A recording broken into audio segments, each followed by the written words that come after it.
Snow whipped hard against the tall windows of the grand estate, the wind howling like it was trying to get in. Inside, the air was warm, filled with the sound of laughter, clinking glasses, and soft music from the string quartet in the corner. Golden light sparkled across crystal chandeliers, and guests in glittering gowns and tuxedos moved gracefully through the grand holiday party. Clara stood in the hallway just outside the main ballroom. Her dark green evening gown shimmered under the lights, and she held a small clutch bag tightly in her hands. From the outside, she looked like she belonged here, but inside, she felt like a stranger in someone else's world. She scanned the room, hoping to catch sight of her husband, Ethan. But he was lost in a crowd of important guests, deep in conversation. Clara shifted on her heels, feeling the weight of the stares from people she didn't know well, the polite but distant smiles they gave her. Then she felt a presence beside her.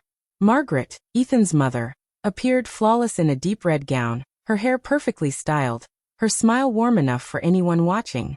But when she leaned close, her voice turned sharp and cold. "You don't belong here," she hissed into Clara's ear. "Get out." Clara's stomach tightened. She tried to respond, but Margaret stepped back and raised her voice so several nearby guests could hear. "I'm only thinking of my son's reputation," Margaret said sweetly, though her words cut like glass. "It's uncomfortable to watch you embarrass the family like this. People might think you're here for the wrong reasons." Her eyes flicked down Clara's dress, then back up, the meaning clear. Clara felt heat rush to her face. She opened her mouth to defend herself, but Margaret didn't give her the chance. She turned to the head of security and with a wave of her hand said, "Please see Mrs. Bennett out. She's had enough for tonight." The security guard looked unsure, but Margaret's cold stare left no room for argument. Clara's heart pounded as the man gently guided her toward the front doors. She glanced back into the ballroom. No one met her eyes. Some guests turned away, pretending not to notice. The music played on, as if nothing had happened. Then the heavy doors swung open, and a blast of icy wind hit her full in the face. Snowflakes swirled violently in the night air. Clara stepped outside in her thin dress and heels, the cold biting through her skin instantly. Behind her, the doors shut with a deep, final thud. The warmth, the music, the light, all gone. Only the dark winter night remained. She stood still for a moment, her breath coming out in white clouds, her mind spinning. The snow clung to her hair, melted into her lashes. Somewhere deep inside she knew Ethan would never believe what had just happened. She turned away from the mansion's glowing windows and began to walk into the storm, whispering to herself, "He'll never believe me." Clara grew up in a small, modest neighborhood where everyone knew each other. Her parents worked hard to make ends meet, and she learned from them the value of effort and persistence. She studied late into the night, balancing part-time jobs with her schoolwork, and eventually became the first in her family to graduate from college. Life had never been luxurious, but it had been honest and filled with warmth. She never imagined she would one day marry into a family of immense wealth. Her life changed the night she met Ethan. It was at a charity gala where she was working as a volunteer, helping set up the event. She was arranging flowers near the entrance when Ethan arrived, stopping to thank her for the work she was doing. Unlike most wealthy guests who barely noticed the staff, he spoke to her as if they were equals. He asked her name, made her laugh, and even stayed to help move a few heavy boxes when the volunteers were short-handed. That night, they talked during her short break. Ethan was warm, attentive, and charming in a way that didn't feel fake. He listened when she spoke and seemed genuinely interested in her life. Over the next few weeks, they began to see each other regularly. The connection was immediate, and the months flew by in a blur of long conversations, weekend trips, and small thoughtful gestures. Less than a year later, Ethan proposed. Clara was overjoyed, but not everyone shared her excitement. His mother, Margaret, made her disapproval clear from the start. On the surface, Margaret was polite, but her words were always wrapped in condescension. "Are you sure you can handle our lifestyle?" she would say, her tone dripping with doubt. Sometimes it was, "It must be overwhelming for you coming from where you did." She smiled while she said it, but Clara could feel the sting underneath. After the wedding, life became more complicated. Ethan traveled often for business, sometimes gone for weeks at a time. Without him, Clara was left to deal with his family's coldness on her own. Invitations to family events were rare, and when she did attend, She felt like an outsider watching a performance she hadn't rehearsed for. Tonight's holiday party was supposed to be different. Ethan had promised that this time, he would introduce her to the right people. Influential guests, potential friends, maybe even allies within his family. She had spent hours getting ready, determined to show she could fit in. At first, the ballroom dazzled her. The chandeliers glowed, the air smelled faintly of pine and champagne, and laughter floated over the soft music. Clara tried to mingle, smiling politely and making conversation where she could. But every time she glanced around for Ethan, he was deep in discussion with someone else, his back turned, moving from one conversation to another without looking for her. Then she noticed something unsettling. Across the room, Margaret was speaking to a pair of elegantly dressed women. They leaned in close as she talked, and all three occasionally glanced in Clara's direction. Margaret's expression was smooth, but her eyes were sharp, and every so often, they flickered toward Clara with a look that made her stomach twist. Clara had the sinking feeling that something was building, and that she was at the center of it. Clara stepped into the powder room to fix her makeup and warm her hands for a moment. As she pushed the door open, she froze. Two women stood near the mirror, whispering in low voices. "That's her," one of them said softly. "Margaret told me she only married Ethan because she was pregnant. Can you imagine?" The other woman gasped, covering her mouth. No wonder the wedding was so rushed. Clara's stomach dropped. She wasn't pregnant when she married Ethan. It was a complete lie. Her hands tightened around her clutch as heat rushed to her cheeks. She stayed quiet for a second, hoping she'd misheard, but the women's voices confirmed every word. When they noticed her, their eyes widened, and they quickly excused themselves, hurrying out without another word. Clara stared at her own reflection in the mirror, feeling shock give way to anger. Margaret had been cruel before, but this was different. This was a public attack on her character. Clara found Margaret in the main hallway, speaking to a small group of guests. She waited until the others drifted away, then stepped closer. "Margaret," she said quietly, "why are you telling people I married Ethan because I was pregnant? That's not true." Margaret's smile didn't falter, but her eyes hardened. "Lower your voice, Clara. People are watching." Clara kept her tone calm. "This is serious. You're spreading lies about me." Margaret gave a soft laugh, the kind that made it seem like Clara was the one being unreasonable. "You're being dramatic, and frankly, your attitude tonight has been disappointing." Clara blinked. "My attitude?" "Yes," Margaret said, her voice still low but sharp as a blade. "You've been wandering around looking lost, not engaging, not making a good impression. You're rude to question me in public, and you're proving exactly why I've always had doubts about you." Before Clara could respond, Margaret's tone changed, louder now, for the benefit of the people nearby. "This isn't working. I won't have you embarrassing my son or this family any longer." Then she turned and waved over the head of security, a tall man in a black suit. "Please escort Mrs. Bennett outside," she instructed. The room seemed to still for a moment. Clara glanced around, hoping to see Ethan, but he was nowhere in sight. She spotted him briefly through the open door to another room, speaking to a man she recognized as a potential investor. He didn't look over. "Margaret," Clara began, but the security guard stepped closer, looking uncomfortable. "Ma'am, if you'll come with me," he said gently. Clara searched the faces around her. Several guests were watching, but when her eyes met theirs, they quickly looked away, pretending they hadn't seen anything. Her chest ached with humiliation, but she forced herself to keep her head high as the guard led her toward the main entrance. The huge front doors opened, and a blast of icy wind hit her like a wall. Snow was falling heavily now, swirling in the air and covering the ground in a thick, slippery layer. Behind her, the music from the ballroom kept playing, muffled by the storm. The doors closed with a heavy thud, sealing her out. For a moment, she just stood there in the cold, her heels sinking into the snow, her breath coming in quick white clouds. The night air burned her skin, and the reality sank in. She had been thrown out of her husband's family home in front of a room full of people, and he didn't even know it had happened. With each gust of wind, the warmth and light from the party felt farther away. Clara wrapped her arms around herself and started walking into the darkness, the snow swallowing her footsteps, her figure, and finally her hope. Clara walked for miles in the freezing snow, her thin dress clinging to her from the dampness, her shoes slipping on the icy ground. The wind stung her cheeks, but her mind was somewhere else, flashing through memories like an old film she couldn't stop watching. She remembered the day Ethan promised her that no matter what anyone said, he would always be on her side. She remembered the warmth in his eyes when he told her he loved her, the way he held her hand when they first danced at their wedding. And now, just hours later, she was alone in the dark, thrown out of his family's home like she didn't matter.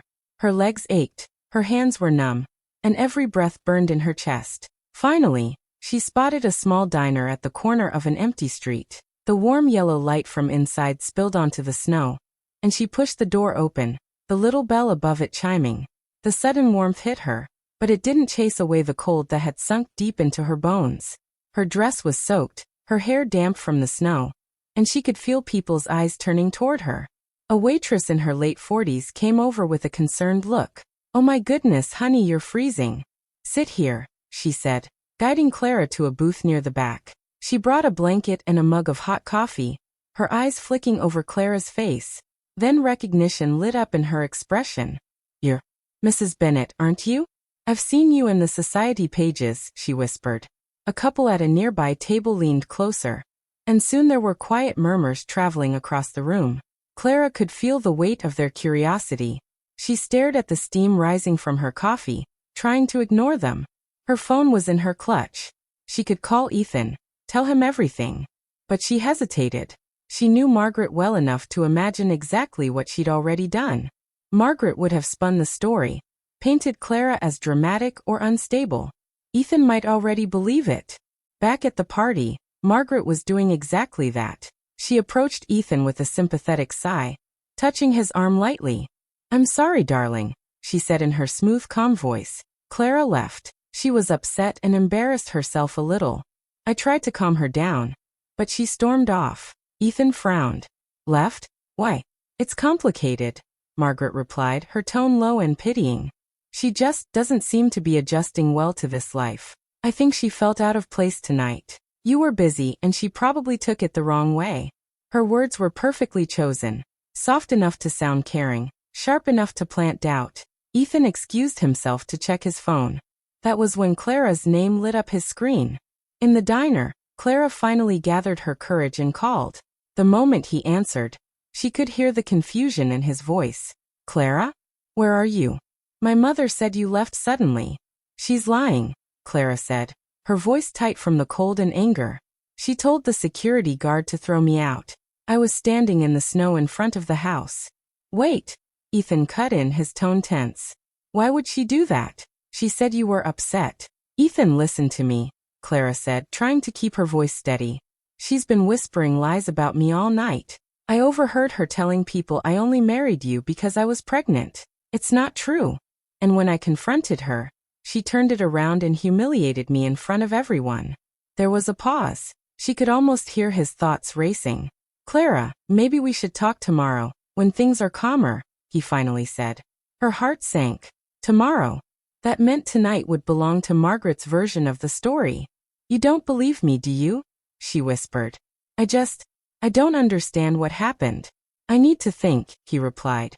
She ended the call before her voice could break. The hurt sat heavy in her chest, mixing with the cold that still clung to her skin. She knew if she simply went home and waited, Margaret would win. By morning, the truth would be buried under her lies. Clara wrapped the blanket tighter around herself. If she wanted Ethan to see what really happened, she couldn't hide away. He needed to see it with his own eyes tonight. Clara returned to the mansion hours later, her feet aching from the long walk back. The snow was falling even heavier now, blanketing the driveway and covering her hair and shoulders. The night was quiet except for the crunch of her footsteps. The party was over. Most of the windows were dark, but a warm glow still came from the front sitting room. As she got closer, she could hear voices, Margaret's light, cheerful laughter mixing with Ethan's deeper tone. Clara climbed the steps, her hands trembling from the cold, and knocked on the heavy front door. No answer. She knocked again, harder this time. After a moment, the door opened. Ethan stood there, his eyes widening in shock. "Clara? What on earth?" He stopped mid-sentence, taking in her wet hair, blue lips, and the ruined state of her gown. "You're freezing. Get inside." Before Clara could say a word, The head of security appeared from the hallway, looking uneasy. "Sir," he said to Ethan, "I need to say something. Mrs. Bennet didn't leave on her own. Your mother told me to escort her out. I didn't want to, but she insisted." Ethan's face changed instantly. He turned toward the sitting room, his jaw tight. "Mother," he called, his voice sharp. Margaret appeared, her smile still fixed, though a flicker of surprise crossed her face when she saw Clara. "Oh, you came back," she said lightly. "I thought you needed some air." Ethan's eyes narrowed. "Is it true you told security to throw Clara out?" Margaret's tone stayed smooth. "Ethan, she was making a scene. I was protecting the family's image. You were busy with an important guest. I didn't want her upsetting the evening." "Upsetting the evening?" Ethan's voice rose. "You humiliated my wife. You threw her out in the middle of a snowstorm." Margaret's smile faltered. "I was doing what was best for you. She doesn't understand how to behave in our world. I was saving you from embarrassment." Ethan stepped closer, his voice firm and cold. "You crossed the line, Mother. Clara is not here to decorate your parties or impress your friends. She is my wife, my partner. And if you can't respect her, then you can't respect me." The room fell silent. Clara stood just inside the doorway, the heat of the fire starting to touch her frozen skin, but her chest was still tight. Margaret opened her mouth to respond, but Ethan didn't give her the chance. "Enough. I've made my choice. Clara stays, and if anyone leaves, it will be us." For the first time that night, Clara saw something break in Margaret's perfect expression. But she said nothing. Ethan turned back to Clara and took her hand. "Let's get you warm," he said softly. Then, looking over his shoulder at his mother, he added, "This conversation is over." Ethan turned to Clara, his voice steady but loud enough for the few staff members still lingering in the hallway to hear. "Clara," he said, "I am so sorry for what happened tonight. None of it was your fault. You did nothing wrong, and I should have been there to protect you." The house was quiet except for the soft crackle of the fire. The staff exchanged quick glances, clearly understanding the weight of his words. Margaret stood frozen near the doorway, her lips pressed tightly together. Ethan didn't stop there. "From this moment on," he continued, "you are my priority. I will not allow anyone, not even family, to treat you this way again." Clara felt a rush of emotion, part relief and part disbelief. For hours, she had walked in the snow wondering if Ethan would believe her. Now he was making it clear to everyone where he stood. He turned to the butler and said, "Please have our bags packed. We're leaving tonight." Margaret's eyes widened. "Ethan, don't be ridiculous. This is your home." "No, Mother," he said firmly, cutting her off. "This is your home. And it's filled with your rules, your judgments, and your cruelty. I will not raise a family or build a life in a place where my wife is treated as less than." The butler gave a polite nod and hurried upstairs, while the housekeeper stood silently, her gaze flicking between Margaret and Clara. Margaret tried again. "You're making a mistake." "She's not." But Ethan's voice was final. "The mistake would be staying here and letting you control us. That ends now." Clara's chest felt lighter than it had in months. For the first time, she wasn't the one trying to defend herself. Ethan was doing it for her. Within minutes, their coats were brought to them. Ethan helped Clara into hers, his hand warm on her back as he guided her to the door. They stepped out into the snow, but this time, it felt different. Ethan was beside her, his arm wrapped securely around hers. The cold air bit at her cheeks, yet she felt safe. As they reached the car, Ethan opened the door for her, then slid into the driver's seat. The engine hummed to life, and the mansion's bright windows faded in the distance as they pulled away. For a while, they drove in silence, the snowflakes drifting past the headlights. Finally, Ethan spoke, his voice quieter now. "I should have seen the signs sooner. I should have noticed the way she treated you from the start. I was blind because I wanted to believe she'd come around." Clara turned to look at him. "It's not your fault. She's good at hiding it in front of you.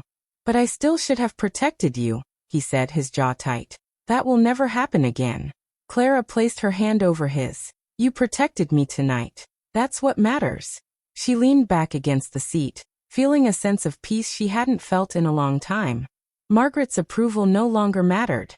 She didn't need to prove herself to a woman who had never wanted to see her worth. What mattered was the man beside her, and the life they would build together, far away from that toxic house. Weeks later, Clara and Ethan host a small gathering at their new home. It's not a big party, just close friends, warm food, and the sound of real laughter. There's no show, no fake smiles, no one trying to prove anything. Only comfort. Only peace. Clara moves between the guests, topping up drinks, laughing at small jokes. Ethan catches her eye from across the room, and they share a soft smile that feels like home. After a while, Clara steps outside for some fresh air. The winter night is calm. Light snow falls, each flake catching the glow from the windows. She stands there, breathing in the cold, remembering that night. The night she was thrown out into the snow, shivering, humiliated. But now the memory feels different. It doesn't sting the way it used to. She survived it. She's stronger. The door opens softly behind her. Ethan steps out, holding her coat. Here, he says gently, wrapping it around her shoulders. His hands linger for a moment, as if making sure she's truly warm. They stand together in the quiet, watching the snow fall. No need for words. The shared glance says it all. We made it. Inside, the sound of laughter carries out to them, wrapping around like a blanket. Ethan takes her hand. She squeezes it back. Clara's voiceover. Sometimes, the storm isn't what breaks you. It's what shows you who will open the door. Hey friends. Thanks for sticking with me till the end.